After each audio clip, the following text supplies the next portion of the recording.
Good evening, Starspawn. It is I, your overlord, Almighty Cthulhu. Here, and I wanted to talk about America's ability to project with its military.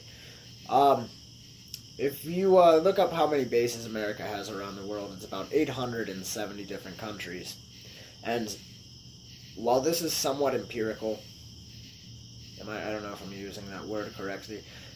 Colonial would be another word to use it. People don't like that word anymore. It's empire building. It looks like an empire building. But it's also a very powerful defensive mechanism as well. Everybody knows not to go in, well, any military historian or military buff will tell you not to go to a land war in Asia. China would be super difficult to go to in a land war with, but I don't know too much about that. So we're going to talk about all the times that it happened with Russia. Germany, twice. I believe Sweden did it 2 or 3 times as well. France did it with Napoleon. Every single time it fails. We have something very similar to this with the massive network of military bases that we have around the world. And while, once again, it's not great, all the lives lost, I'm an advocate for peace. But in this circumstance, we have peace through a big stick. I don't think that we should be aggressing simply for resources that we aren't willing to mine in our own countries. That's an issue. However, when you want to fight with America, the first thing that you have to worry about is where the attack is coming from. Because it could be from anywhere at this point in time. Like I said, there's 800 bases confirmed all throughout the world. So, if you dedicate all your forces to attacking mainland America, which is kind of an issue, because we all have, well, not all of us, but quite a few of us have guns, more so than most, citizenry or subjects of other nations. But there's 2 mountain ranges at either end, with all of our grain production facilities, food production, in the center of the country.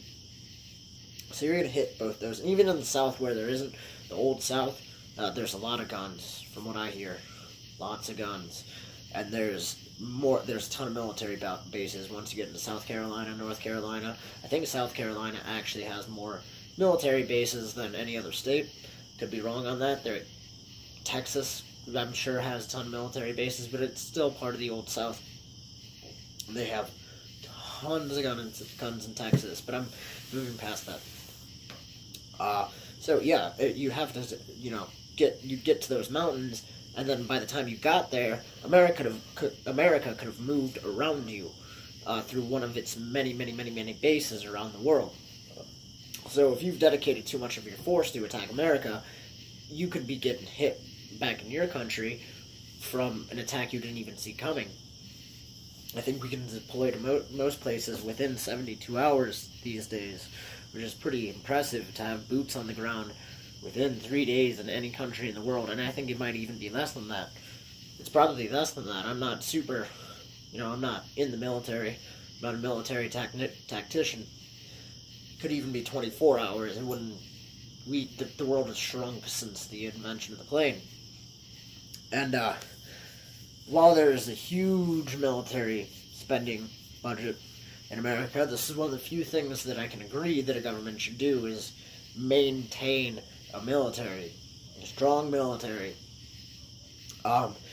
State militias, like what our country was formed around, can't really hold up anymore in the modern era of warfare, especially for a superpower. That kind of went out the window after the Civil War. So we're not going to have a non-federalized army anymore. So that's not going to happen. I'm sure no one's going to argue against that. But this is kind of a peace through a big stick method. Those fans of Teddy Roosevelt out there might kind of recognize that saying, speak softly and carry a big stick. While our president doesn't necessarily speak softly, he still carries that big stick. threatens to use a little bit too much sometimes, I think, especially with Iran, not so much with North Korea. They seem to be making progress there, but that's okay. We should probably be, trying to put a cap on some people who have been threatening to kill us for the past 50 years, 60 years, but we're apparently moving beyond that. I really hope that we see peace in North Korea within my lifetime. That would be amazing. And we've been at war with them for just under a century now, so I don't think that ever really ended. There was we ceased to engage, but I don't think they ever stopped being at war with us, so that's a topic for another day. But they kind of saw what we were where I'm coming from here.